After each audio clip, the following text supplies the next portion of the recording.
Okay, let's go. Are your habits clashing?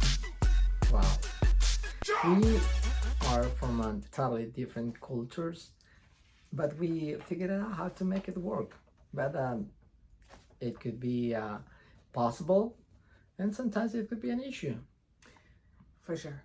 And why do you think, we are further down the line than we met later in life? So we had a lot of life experience. So I was for sure knew a lot more of what it was that I was looking for in a partner this time around. So I knew that I wanted somebody who focuses on their own physical health, their own mental health, somebody who likes to stay physically active, somebody who's growth oriented. And so those were some main things, because I experienced in my previous marriage that when there was that disconnect, that was a big part of what made things. Well, as you mentioned, so being from a different culture, it's not going to be a big issue, because sometimes the same people from the same nationality, I can say, Yeah. could be your worst enemy. I mean, and regarding to the habits. Yeah. Yeah, Well, and people within a culture have very different habits too, right? definitely. Yes. Yeah. Yeah. So like the subcultures, like the gym dudes, right? The people that love going to the gym versus the vegans versus the gamers and all these different kinds of things. So yeah. Are you gonna be happy living with a gamer? No. No. With a smoker? I knew that was a for sure a deal breaker. A deal breaker. Or a Disney person, somebody who loves going to the parks. The happiest place on earth. I had that experience once. I had this date with this crazy person.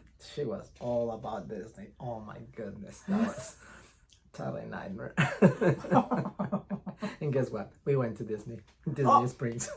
Oh, Disney Springs. So she was very happy, huh? Yeah. She chose the place, and actually it was not that bad, because it was about the Christmas time, was the trees, and there was a lot of things to see it. But yeah, I'm not a fan of Disney. See, so there are a lot of things, just because we've come from two parts of the country, out of the world. Yeah, no. Now I'm double thinking about it. Yeah. Before to do the episode, I was thinking that could be a huge difference, but not really.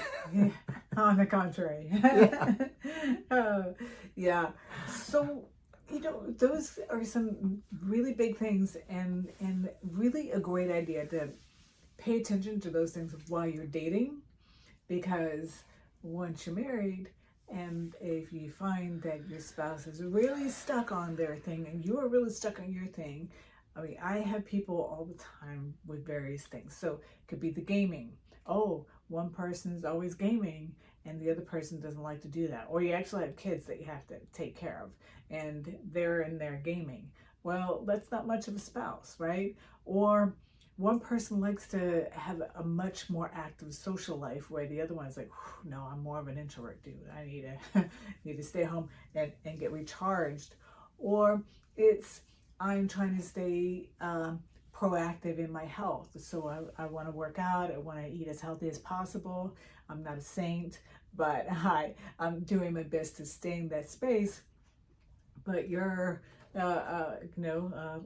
lump on the couch and just watch TV and eat potato chips all day long when you're not working, type of thing. And if you're okay with that, then that's fine. And become a potato sack. Right. So these are things that can become big problems and become arguments, which is what this is all about. What are the things that couples they argue about? Or we can be preemptive and figure out how can we not do that. So maybe if you're the couch potato who likes to eat chips all the time, and you're seeing me staying active and doing my best to eat as healthy as possible, maybe you can come a little bit closer to me because maybe that's the better thing. Now, I could also come to you and sit on the couch and eat potato chips with you. Come to the couch, sit next to me. Let's watch movies all day. Yeah, yeah. Well, let's see how that works. How do our doctor's visits go? We might have to end up spending most of our time in the doctor's office, getting absolutely nowhere other than sicker. But that's a choice. It's an option. Important. Be honest with yourself. How much of this you can tolerate? Yeah. Right. Yeah. Yeah, being really serious. Yeah. Yes. So if extrovert, introvert, sometimes they make a really strong couple. Sometimes it works, but sometimes it doesn't. I'm not a social person. I'm not a social drinker, so I enjoy more my time at home. I like to be outside as well once in a while, but it's not all the time. So you like Disney? I don't like Disney. You are the person who wants to be there every weekend. Maybe that could be something that to take in consideration.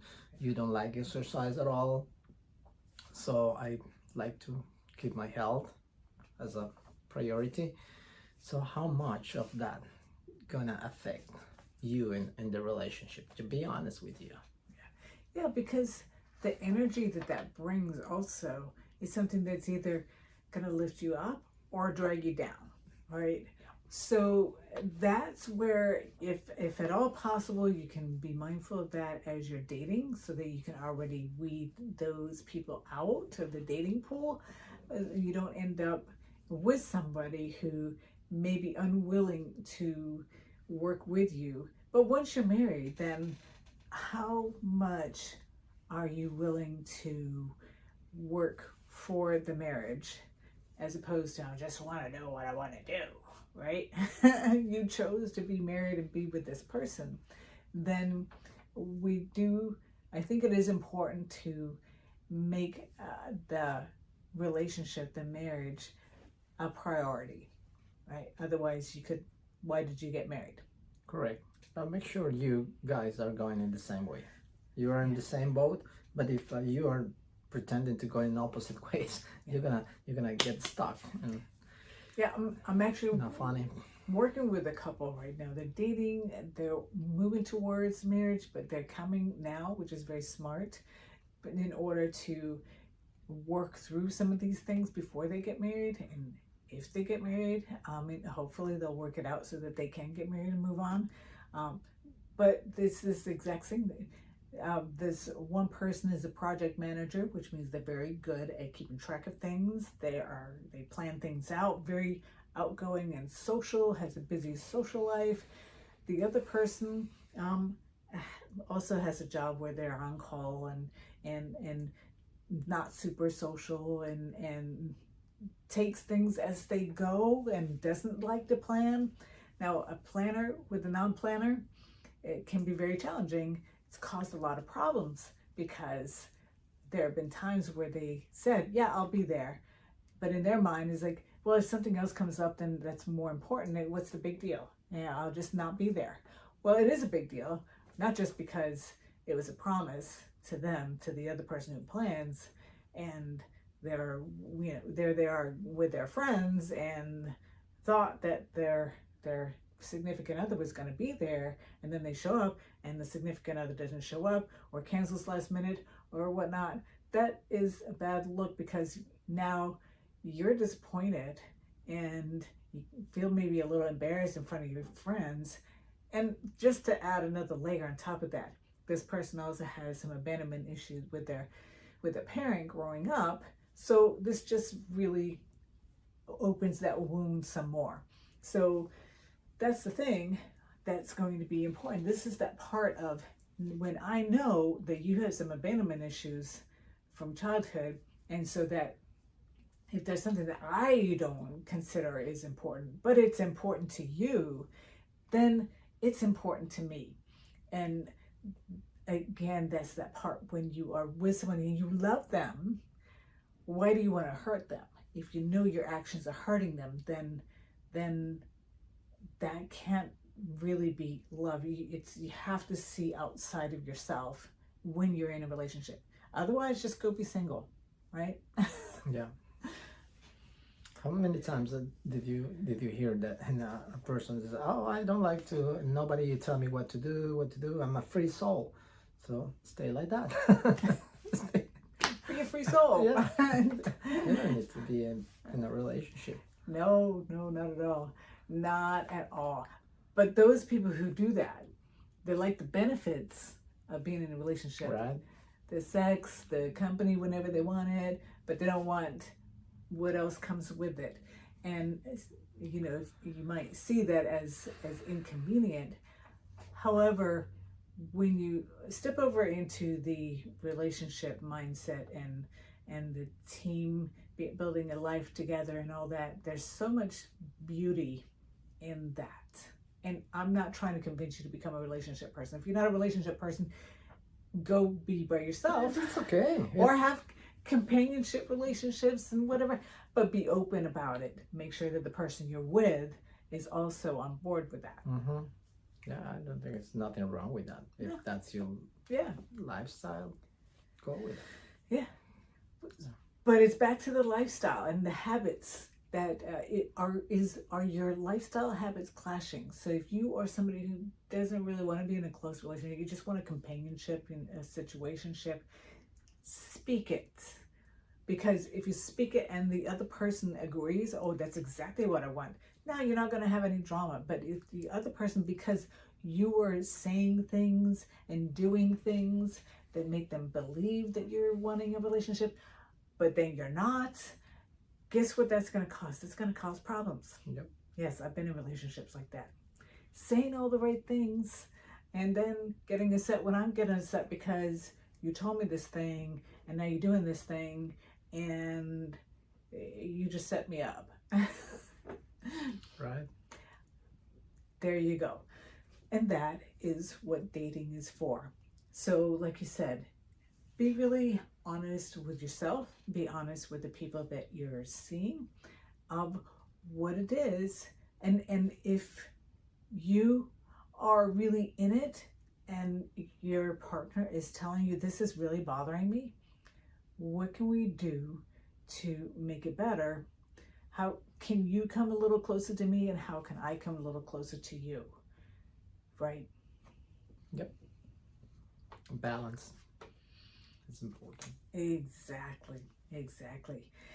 And another thing is really supporting each other's routines. So if you have a health routine that requires you get up early in the morning, then because you want to get to the gym before you go to work, that's how it just works out best for you. That's when you get your best workout, whatever. Then I can be supportive of you by doing that, by going to bed early or not keeping you up late by going places unless it's a sometimes thing. And that's how I can be supportive of you. Maybe I start getting up early and working out with you if that's something that works out. So you support me if I tell you, look, I'm really looking to get better about and eat cleaner, cut out a lot of the snacks that I shouldn't be having, focus in on having healthy snacks that support my health and my health goals. And then you start bringing all the things home that I love the most that I really don't need to be eating. That's not on my list of things, that all the ice creams and the Snickers and the cookies. That's all stuff that does not support my goals. That's not supporting me. You would be supporting me by bringing it home. You may be asking me, well, what are some of the snacks that you can eat that would be good for what your health goals are? Yeah, don't try to sabotage your loved one. No. Be supportive. I've been there too. So I had the conversation, what it was that I'm doing and why, and the other person needed that too because they were also carrying too much weight, and went to the grocery store, bought all the things. The next day, here he comes home with bags full of the ice cream and the cookies and all my favorite things. It's like, That's sabotage. love. Sabotage. Tough love. I'm telling you. Yeah. What are maybe some of your experiences where your habits clashed and maybe you worked it out? Let us know about that. Or where your habits clashed and it's like, ooh, no, you had to just go your separate ways. And how did you go about that in the best possible way or the worst possible way? Because we're here for all the stories. And again, when you share, you're not just sharing with us, you are helping a lot of other people who are watching this and reading the comments. So we all here together to help each other out, to be the best that we can be, because shift happens on correct. 2 is 1. So yeah, and also remember, I do have the 6-week mindset challenge right here. The link is down there, and it's a great way to do a mental workout to be able to get you lay the foundation for success in any area that you are wanting to gain success in. So without further ado, like, subscribe, and share. And otherwise, go out and shine beautiful inner light. See you next time. Bye now.